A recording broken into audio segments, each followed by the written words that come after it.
नमस्कार, बहुत बहुत स्वागत है आप सभी का अनअकैडमी में। अगर आप लोग विज्ञान की दुनिया से थोड़े भी परिचित हैं या आपने पिछले कुछ समय में विज्ञान से जुड़ी कोई भी खबर पढ़ी है या फिर विज्ञान क्या आमतौर पे आप दुनिया में जो चल रहा है उससे परिचित हैं, तो आप इस बात को जानते होंगे कि आजकल सबसे बड़ा बज़ वर्ड जो है, जिसके बारे में सर्वाधिक चर्चा की जाती है, वो क्या है? वो है आर्टिफिशियल इंटेलिजेंस। तो मैं आपको एक सिंपल सा एग्जांपल देता हूं कि आर्टिफिशियल इंटेलिजेंस जो है, एआई जिसको हम कहते हैं, आर्टिफिशियल इंटेलिजेंस जो है, ये दुनिया को किस हद तक प्रभावित कर रहा है, इसका मैं एक एग्जांपल हमेशा देता हूं लोगों को कि एक मिंट नाम का अखबार आता है जिसको मैं आमतौर पे इकोनॉमिक खबरों के लिए पढ़ता हूं। तो जब कोई वर्ष खत्म होता है तो मिंट अखबार में भाई आने वाले वर्ष से क्या उम्मीदें हैं, क्या अपेक्षाएं हैं, इसको लेकर बहुत सारे आर्टिकल्स आते हैं, है ना। आमतौर पे अखबारों में आते हैं ना कि 2025 में क्या नया होगा, दुनिया कैसे बदलेगी, वगैरह वगैरह। तो मिंट अखबार ने एक एडिशन निकाला, तकरीबन 20 के आसपास आर्टिकल्स उस अखबार में थे कि बहुत सारे बड़े बड़े भाई नोबेल पुरस्कार जीतने वाले लोगों के आर्टिकल्स थे कि दुनिया में क्या बदलेगा 2025 में। और उन 20 आर्टिकल्स में से 14 आर्टिकल्स जो थे वो आर्टिफिशियल इंटेलिजेंस पर थे। तो आप समझ सकते हैं कि जो जिस एक चीज की तरफ दुनिया की सबसे ज्यादा नजरें हैं, जो शायद दुनिया जिस तरह से चलती है उसको बदल सकती है, वो चीज है आर्टिफिशियल इंटेलिजेंस। तो आर्टिफिशियल इंटेलिजेंस में अगर हमको आगे बढ़ना है तो निश्चित तौर पर हमको यह सुनिश्चित करना पड़ेगा कि हमारा जो युवा है, हमारे यहां जो लोग हैं उसमें उनके पास, हमारे जो वैज्ञानिक हैं, युवा वैज्ञानिक हैं, या जो हमारी वैज्ञानिक क्षमताएं हैं, उनमें आर्टिफिशियल इंटेलिजेंस का समावेशन हो रहा हो। हमारे यहां प्रोफेसर्स हों जो एआई को पढ़ा सकें, हमारे यहां ऐसे छात्र छात्राएं हों जो एआई को पढ़ें, एआई को समझें, एआई मॉडल कैसे बनते हैं और दुनिया में अलग अलग क्षेत्रों में एआई का प्रयोग कैसे हो सकता है, इस चीज पर काम करें। ऐसे युवा इंजीनियर्स हों, ऐसे जो है स्कॉलर्स हों, और केवल स्कॉलर्स ही क्यों, ऐसे वकील हों, ऐसे समाजशास्त्री हों, ऐसे अन्य क्षेत्रों के भी लोग हों जो कि एआई के प्रभाव पर रिसर्च करें, उसको समझने की कोशिश करें। देखिए होता क्या है, जब किसी चीज पर वाइड स्प्रेड रिसर्च नहीं होती, वृहद रिसर्च नहीं होती, तो उसको लेकर हमारा नजरिया जो है वो बड़ा नैरो सा, बड़ा संकुचित सा रह जाता है।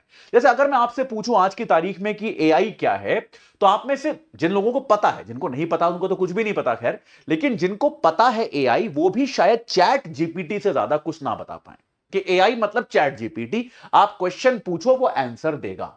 लेकिन क्या एआई केवल इतना ही है, या एआई इससे ज्यादा भी कुछ है? या एआई जो है वो आपके जीवन में, आपके सोचने के तरीके, किस तरह से आप एक दूसरे के साथ आचरण करते हैं, आपका सामाजिक व्यवहार क्या है, आप अपनी सरकारें किस तरह से चुनते हैं, सरकारें अपनी प्राथमिकताएं कैसे तय करती हैं, इन सारी चीजों को भी एआई प्रभावित कर सकता है।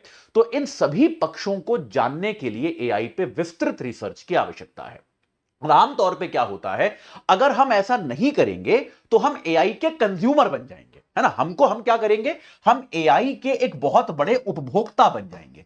अब जैसे चैट जीपीटी के जो फाउंडर हैं, है ना, ये ओपन एआई कंपनी के जो फाउंडर हैं सैम ऑल्टमैन, वो भारत में है अभी।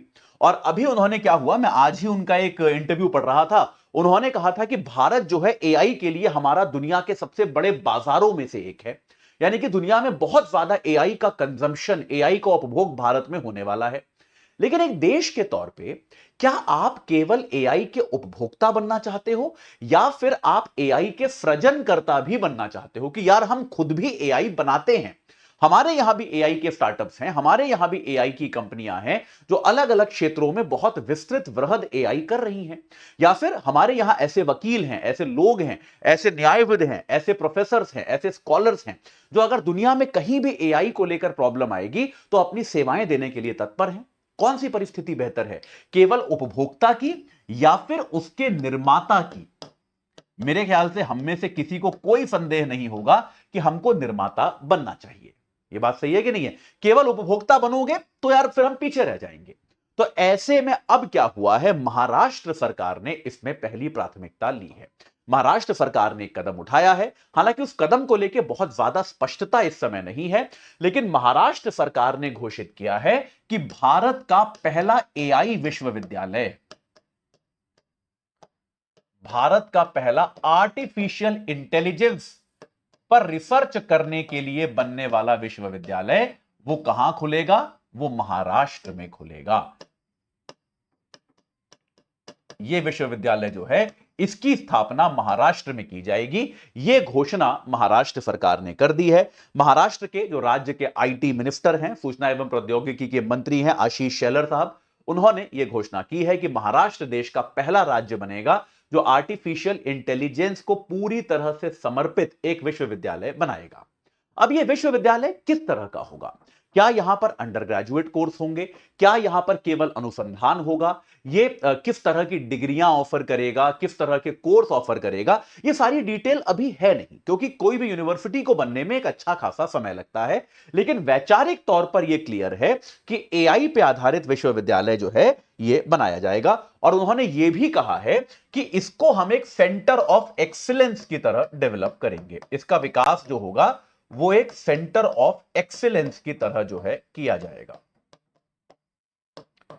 इसका विकास जो है यानी कि एक दुनिया में उत्कृष्ट सेंटर के तौर पर इसका विकास हम करेंगे, एक सेंटर ऑफ एक्सीलेंस के इसको मान्यता देंगे और इसको हम आगे बढ़ाएंगे। शेलर साहब ने यह भी कहा कि यह जो है यह केवल एकेडमिक काम नहीं करेगा। देखिए, भारतीय यूनिवर्सिटीज की एक बहुत बड़ी आलोचना अक्सर यह होती है कि हमारी यूनिवर्सिटीज जो हैं वो इंडस्ट्री के साथ किसी भी तरह से जुड़ी हुई नहीं है। कि आप अगर देखेंगे, जैसे अमेरिका में अगर आप देखें तो वहां की जो बड़ी यूनिवर्सिटीज हैं वो वहां की इंडस्ट्री के साथ बहुत ज्यादा जुड़कर, बहुत ज्यादा नजदीकी के साथ काम करती हैं। इंडस्ट्री में मान लीजिए कोई चुनौती आती है तो वो उसका प्रोजेक्ट यूनिवर्सिटी को देती है, यूनिवर्सिटी उस प्रॉब्लम को सॉल्व करके जो है इंडस्ट्री को देती है और उसका काम आसान करती है। भारत में आमतौर पर यह आदान प्रदान जो है आपको बहुत कम देखने को मिलेगा। केवल कुछ बहुत बड़ी कंपनियां, कुछ प्रोजेक्ट्स जो हैं वो बड़े बड़े कॉलेजेस को देती हैं, वरना आमतौर पे ऐसा नहीं होता। शेलर साहब ने कहा है कि ये क्या करेगा कि ये आपका कौशल विकास, कि एआई के क्षेत्र में हमको कौशल विकास चाहिए, इसमें तो कोई डाउट मेरे ख्याल से हो ही नहीं सकता कि एआई के क्षेत्र में ये आपका कौशल विकास, नवाचार, ऑब्वियसली नवाचार मतलब इनोवेशन, क्योंकि नया फील्ड है, जो भी बनेगा सब नवाचार ही होगा। ठीक है। इसके अलावा आपका माफ कीजिएगा, नीति निर्माण, जो आपको मैंने बताया ना कि एआई मतलब केवल विज्ञान नहीं है, एआई मतलब और बहुत सारी चीजें हैं। इन सारी चीजों पर यह यूनिवर्सिटी फोकस करेगी और ये क्या है, ये इंडस्ट्री के साथ बहुत नजदीक से काम करेगी। इंडस्ट्री व जो एकेडमिक वर्ल्ड है, जो शैक्षणिक जगत है वो, और इंडस्ट्री, उद्योग धंधे जो हैं वो आपस में नजदीकी से काम करेंगे ताकि एक शानदार व्यवस्था जो है आर्टिफिशियल इंटेलिजेंस की देश में विकसित हो पाए। यह बात इन्होंने कही है। ठीक है।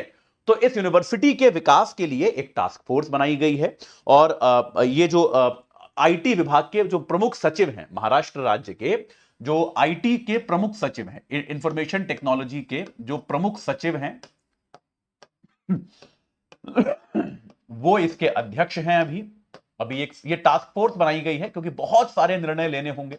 ठीक है। इसके अलावा आईआईटी बॉम्बे, क्योंकि महाराष्ट्र में है तो आईआईटी बॉम्बे और आईआईएम बॉम्बे,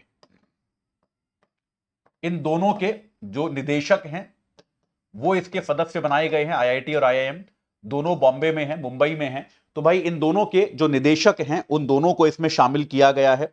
इसके अलावा गूगल, महिंद्रा, एलएनटी, तो बड़ी बड़ी कंपनियां जो हैं, गूगल हो गया आपका, महिंद्रा हो गया, एलएनटी हो गया, इस तरह की बड़ी बड़ी कंपनियां जो हैं उनके प्रतिनिधियों को इसमें शामिल किया गया है।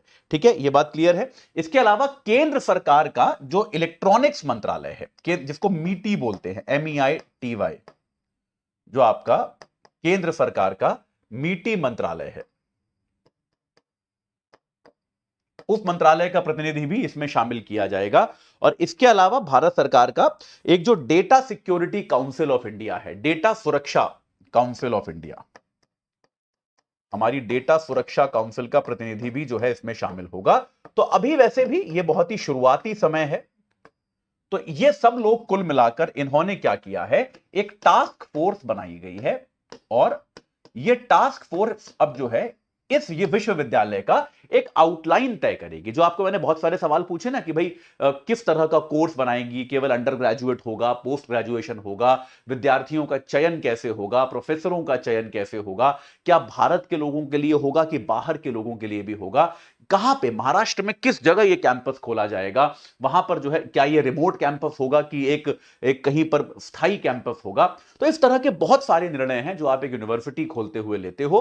तो इन सभी निर्णयों पर विचार करने के लिए ये एक टास्क फोर्स बनाई गई है। मेरे विचार में ये एक बहुत अच्छा कदम है, बहुत जरूरी है। अगर हमको एआई के क्षेत्र में वास्तविकता में नेतृत्व करना है, एक तो यह है कि हम उपभोक्ता बन जाएं, हमारे पास आबादी बहुत बड़ी है, उपभोक्ता तो हम बहुत बड़े बन ही जाएंगे, उसमें कोई डाउट नहीं है। लेकिन अगर हमको वास्तविकता में नेतृत्व करना है एआई के क्षेत्र में, तो हमको इस तरह की चीजें करनी पड़ेंगी। एआई पर अनुसंधान, एआई का अध्ययन जो है, उस पर हमको और ज्यादा ध्यान देना पड़ेगा। इस मामले में जो भी कुछ नया होगा वो आपको सबसे पहले मैं ही बताऊंगा, लेकिन अभी के लिए इतना ही। इस चर्चा से जुड़ने के लिए आप सभी का बहुत बहुत धन्यवाद।